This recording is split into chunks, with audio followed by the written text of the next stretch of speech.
Before you begin, ensure you're wearing all the appropriate safety equipment. You may need help from another person, depending on the size and weight of the sliding sash. The tools you'll need are a Phillips head screwdriver, a vacuum cleaner and a small brush.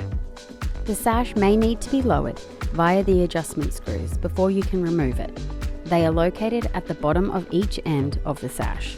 Using a Phillips head screwdriver, turn the screws anti-clockwise. Open the sliding sash about halfway. Lift the sash, tilt its bottom towards you and the other person, and out over the track. Carefully move the sash downwards to remove it from the window. Gently rest it on the floor.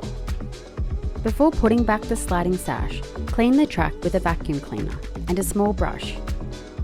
Return the sliding sash into the window by reversing step 3. You've now successfully removed and returned a signature sliding window sash.